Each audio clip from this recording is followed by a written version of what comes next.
Think about the greatest cities in Britain. London sits astride the Thames, where the Romans chose to ford a tidal river that connected an island to a continent. Edinburgh perches on the remnants of an ancient volcanic plug, a fortress of rock that made it one of the strongest defensive sites in Britain for centuries. Bristol thrived on a deep natural harbour that funneled the wealth of the Atlantic into its streets. Bath was built around springs that the Romans considered sacred.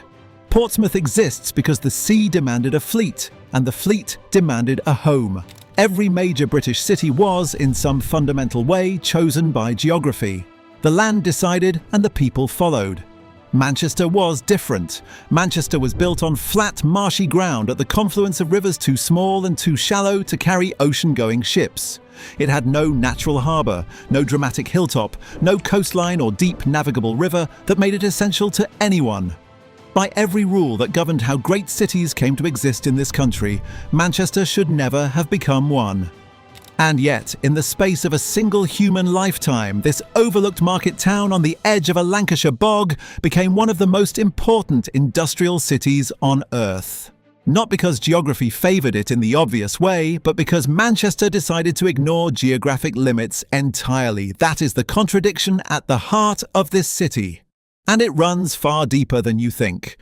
Because Manchester did not just defy its landscape. It rewrote the rules of trade, politics, science and culture that the rest of Britain was playing by. While London held power, Manchester challenged it. While other cities built on their natural advantages, Manchester manufactured its own. And the story of how it did that will completely change the way you understand not just Manchester, but the entire shape of modern Britain. In this video, we are going to travel through 5 layers of Manchester's story. 5 ways this city became the opposite of every other city in the country. We will start with what the land actually looked like before anyone decided to build something extraordinary on it. Then we will follow the water that should not have been there, the politics that should not have succeeded, the science that should not have come from here, and the sound that should not have been this loud. By the end, you will understand why Manchester is not just a great British city. It is the city that argues in stone and science and song that geography is not destiny. Most cities in Britain owe their greatness to something beneath them or beside them. A river deep enough to carry cargo, a rock face strong enough to hold a fortress, a bay wide enough to shelter a fleet. Manchester had little of this in the dramatic sense. The rivers Irwell, Medlock and Irk that wind through the city's foundations are modest waterways, prone to flooding the very ground they run through. The plain they cross is low and open, offering no natural harbour, no commanding coastal position, no particular reason for a major commercial city to anchor itself here rather than anywhere else. The Romans understood both its limits and its usefulness. They built a fort here, Mamucium, on a sandstone bluff above the Medlock and Irwell, but it was still a modest garrison posting, unremarkable in a province full of more strategically significant outposts. When the Romans left, the place barely registered in the centuries that followed.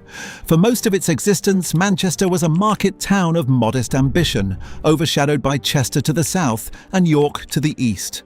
There were no ancient spires, no royal courts, no deep harbour buzzing with merchant ships. Just flat ground, grey skies, and a few rivers that couldn't quite decide what they wanted to do. What changed was not the land. The land did not change. What changed was the arrival of a technology that could bend the land to human will, and an industrial hunger that saw in this flat, damp plain not a limitation, but a blank canvas. The peat bogs and river plains that should have kept Manchester small became instead the foundation for mills and warehouses built at a pace and scale that stunned the watching world.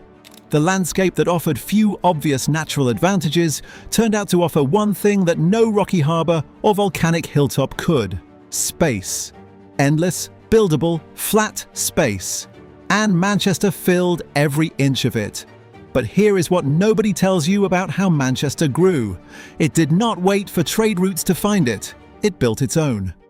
In 1761, the Duke of Bridgewater opened a canal to carry coal from his mines at Worsley into the heart of Manchester.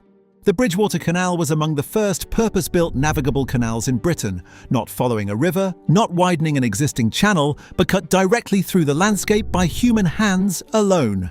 It halved the price of coal in Manchester almost overnight. The canal age it helped to ignite transformed Britain's interior. But for Manchester, it was only the beginning of a far stranger ambition. By the late 19th century, Manchester had become a manufacturing titan. It processed more cotton than anywhere else on Earth. Raw material arrived from America and the Caribbean, was spun and woven in the mills of Lancashire, and shipped to markets around the world. But the goods still had to travel overland to Liverpool to reach the ships. Liverpool's port levied charges on everything that passed through it. Manchester's merchants paid, and they resented every penny. So they built a ship canal, not a river, not a widened waterway. A canal 36 miles long, dug through farmland and engineered with lock systems capable of raising and lowering ocean-going vessels, connecting a landlocked city to the Irish Sea. The Manchester Ship Canal opened in 1894. The moment the first ships docked at Salford Quays, Manchester became one of the busiest ports in Britain, despite sitting 36 miles from the nearest coastline. A city with no access to the sea had made itself a seaport. Geography had said no. Manchester had simply disagreed and picked up a shovel. But moving goods was only one part of Manchester's argument with the way things were supposed to work. The city was also rewriting the rules that governed who goods were traded by and on whose terms. On the 16th of August, 1819, around 60,000 people gathered at St. Peter's Field in Manchester to demand parliamentary reform. They came peacefully. They brought their families. They dressed in their best clothes because this was not a riot. It was a demonstration of civic seriousness by working people who had no political voice in a country that taxed their bread and ignored their existence. The local magistrates sent in cavalry. The Manchester and Salford yeomanry rode into the crowd with sabres drawn. 18 people were killed, hundreds were injured. The event was named Peterloo, a bitter, deliberate echo of the Battle of Waterloo 4 years earlier, and the name stuck because it carried within it the full weight of what had happened. A government had turned a battlefield weapon on its own citizens for the crime of asking to be heard. Peterloo did not silence Manchester, it radicalised it. The city became the engine room of British reform movements, housing the Chartists, the early trade unions, and most consequentially, the anti-Corn Law movement. Emerging in Manchester in 1838 and becoming the National Anti-Corn Law League in 1839 under Richard Cobden and John Bright, it organised the first great modern political campaign in British history, coordinated nationwide using newspapers and mass public meetings in a way that politics had never operated before. By 1846, they had won. The Corn Laws were repealed, the price of bread fell. The working class gained access to cheaper food, and the economic philosophy that emerged from Manchester, free trade, individual liberty, open markets, became known across Europe simply as Manchesterism. A city with no seat of government had rewritten the rules by which the most powerful empire on earth conducted its business. If that were the whole story, it would be enough. But Manchester was not finished. Because beneath the mills and the meeting halls, something else was quietly taking place that would outlast both the cotton and the campaigns. In 1909, a physicist named Ernest Rutherford began a series of experiments in a laboratory at the University of Manchester. By 1911, those experiments had revealed the atom's tiny, dense nucleus. In 1917, Rutherford achieved the first artificial nuclear reaction in the same city. Modern nuclear physics took one of its great leaps forward, quietly in a room in the north of England. It did not stop there. Alan Turing, the man who broke the Enigma code and laid the theoretical foundations for modern computing, joined the University of Manchester after the Second World War. In 1948, the small-scale experimental machine, known as the Manchester Baby, became the world's first stored program computer to successfully run an electronically stored program, built by Frederick Williams, Tom Kilburn, and Jeff Tutil. Turing arrived in Manchester later that year and helped shape the next phase of the city's computing revolution. Every computer, every phone, every digital device you have ever used descends in a direct and traceable line from that machine and that moment. And in 2004, two physicists at the University of Manchester, Andrei Geim and Konstantin Novoselov, used a pencil and a strip of adhesive tape to isolate graphene, a single layer of carbon atoms with extraordinary strength and electrical conductivity. They won the Nobel Prize in Physics in 2010. Their discovery is considered one of the most significant materials science breakthroughs of the 21st century, with potential applications from medicine to aerospace to energy storage that are still being understood. 3 moments, 3 discoveries that changed the shape of the world, all of them from the same flat, marshy city that had no particular reason to be anything at all. And yet, for all that, when most people think of Manchester, they do not think of atom splitting or the birth of computing. They think of something louder, more chaotic, and far harder to explain. Few cities of Manchester's size have produced such a disproportionate concentration of globally influential music. The Buzzcocks and Joy Division emerged from the same late 1970s post-punk scene.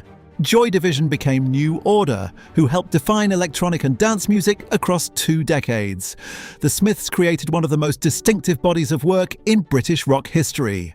The Stone Roses and the Happy Mondays fused guitar music with dance culture and gave the late 1980s a sound that became synonymous with a generation. Oasis sold more records than almost any British band of the 1990s, and the Hacienda, a nightclub that opened in 1982 on Whitworth Street West, functioned as the nerve centre of the UK rave scene, the place where acid house crossed the Atlantic and mutated into something that would outlast every genre that came before it. None of this was accidental. It emerged from a specific combination of post-industrial intensity, urban density, cheap rehearsal space in redundant warehouses, and a cultural defiance that had been practiced in Manchester since at least 1819. This was a city that had always argued with the way things were supposed to go. The music was just the most recent form of that argument.